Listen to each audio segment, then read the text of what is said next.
Ya pemirsa, di Depok, Jawa Barat mencuat kabar dana bantuan sosial saat pandemi dipotong Rp50.000 oleh pengurus rukun warga setempat. Sementara di Tangerang, Banten, Menteri Sosial Tri Risma hari ini gusar usai mengetahui adanya penyunatan dana bansos. Kasus di Depok dan Tangerang ini bisa jadi hanya sedikit temuan yang mengemuka.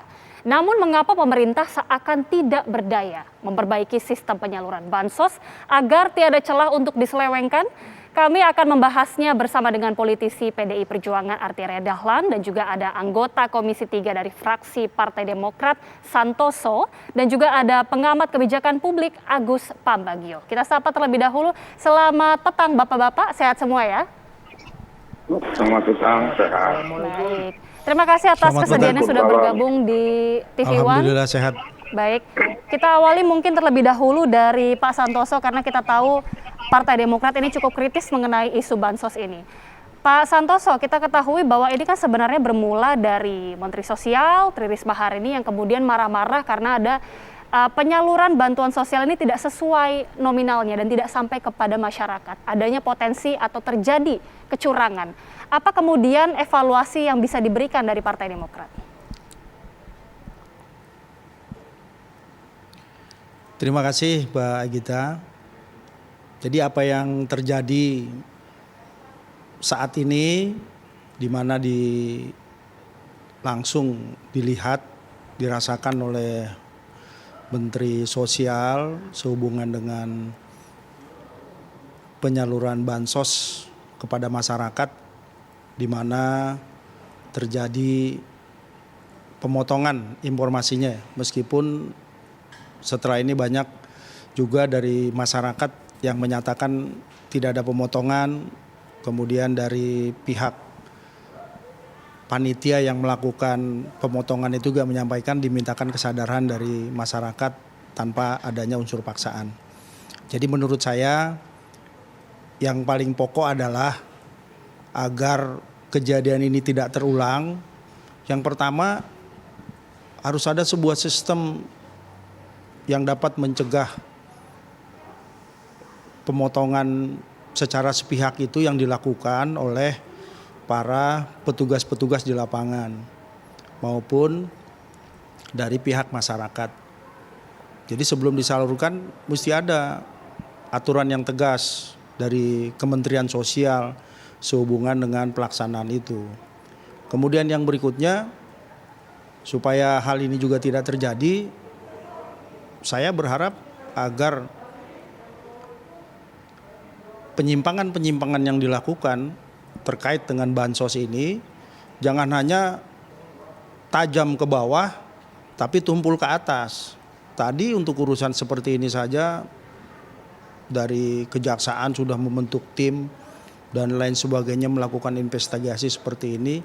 Tapi bagaimana dengan persoalan korupsi bansos yang dilakukan oleh para pejabat?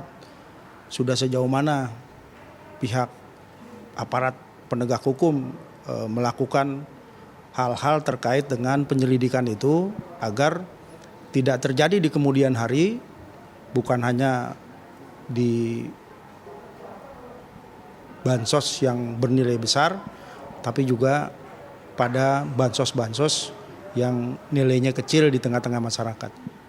Saya kira begitu. Terima kasih. Baik, artinya Anda melihat bahwa sejauh ini perlu ada beberapa pengawasan yang lebih dilakukan, tidak hanya untuk skala kecil saja, namun juga beberapa bansos-bansos yang dikhawatirkan ini akan menimbulkan korupsi. Nah, kita ingin ke Bang Arteria sekarang. Bang Arteria, kita sudah melihat bahwa sejauh ini kita tahu Menteri Sosial Tri Risma hari ini juga sudah beberapa kali menemui KPK dan kemudian ada beberapa masukan dan juga perbaikan yang diberikan oleh KPK. Apakah ini sudah bisa disimpulkan adanya terobosan-terobosan yang dilakukan atau sebenarnya sama saja? Ya, pastinya apa yang dikatakan Pak Santoso kami bisa memahami, sekaligus juga kami juga memohon kepada Pak Santoso juga agar bisa lebih objektif. Kenapa begitu? Bahwa bansos oleh Pak Jokowi sudah betul-betul ditekankan sebagai bagian dari pemenuhan kewajiban negara dalam konteks melindungi segenap bangsa dan seluruh tumpah dari Indonesia.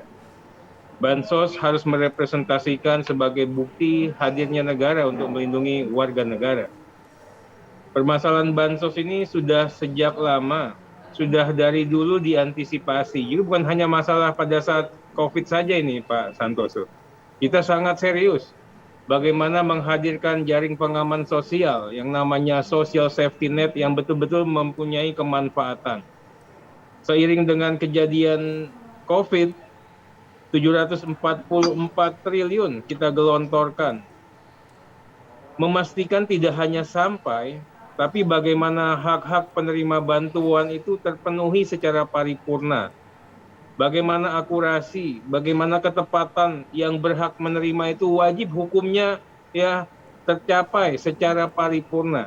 Tidak hanya sampai di situ, bagaimana kecepatan penyaluran bantuan itu juga menjadi bagian daripada tujuan penyaluran dan sistem mekanisme penyaluran bansos, sehingga semuanya ini bisa dirasakan betul manfaatnya, sehingga jaring pengaman sosial yang dihadirkan negara memang betul-betul dirasakan manfaat. Perbaikan setiap hari hadir, bukannya setiap hari dihadirkan. Ini perlu diketahui oleh Pak Santoso. Bagaimana perbaikan DTKS, data terpadu kesejahteraan sosial.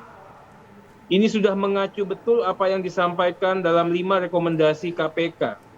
Yang namanya fiktif, yang namanya ganda, mudah-mudahan tidak ada lagi. Yang namanya ada tetapi tidak memenuhi syarat, itu pun juga sudah kita minimize. Kemudian data ini dipadu-padankan dengan yang namanya nomor induk kependudukan yang single ID, sehingga tidak mungkin lagi ya satu orang menerima 2 manfaat. Bagaimana menjamin keterbukaan akses, bagaimana realisasi bantuan ya betul-betul secara transparan dan akuntabel bisa dilihat, tidak hanya bagi si pemerintah atau Kementerian Sosial dan Dinas Sosial, tapi juga bagi rakyat. Tidak hanya bagi rakyat penerima manfaat, tapi bagi tetangga-tetangga yang melakukan upaya korektif. Kemudian juga bagaimana mendorong pelibatan dan peningkatan peran serta masyarakat yang saat ini hadir. Temuan-temuan tadi ini bagian dari upaya-upaya yang telah kita lakukan, sehingga apa? Ketahuan ada penyimpangan. Pesannya adalah yang harus kita pahami, Pak Santoso, untuk bansos reguler saja itu sudah hampir 75 juta penduduk Indonesia. Bahkan belakangan ini sampai 90 juta. Ditambah lagi bansos atau bantuan sosial tunai yang dihadirkan dalam konteks PPKM darurat. Bisa bansos, kemudian kartu sembako, BST tambahan, kemudian lagi bantuan listrik, bantuan internet, dan sebagainya, dan sebagainya. Itu pun sudah menyangkut hampir 90 juta data. Saya ingin membangun kewarasan berpikir dan objektivitas kita.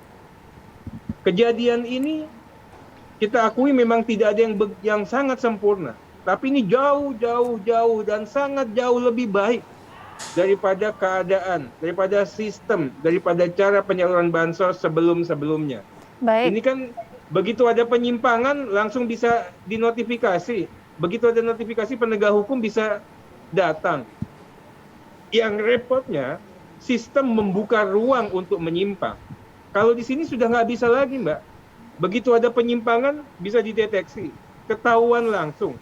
Instrumennya ada secara cepat, murah, dan juga cepat ditindaklanjuti. Ini sudah dibangun sistemnya. Sehingga kalau ada warga yang masih belum terdapat, dia bisa melapor ke RT RW. Ya kan?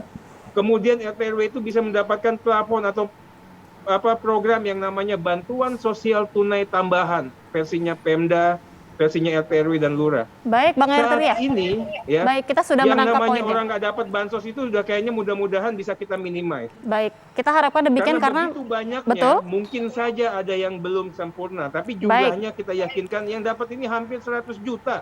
Kalau ada menyimpang, ya kita mohonlah ya, memang tidak sempurna, tapi penyimpangan itu saya katakan sangat kecil.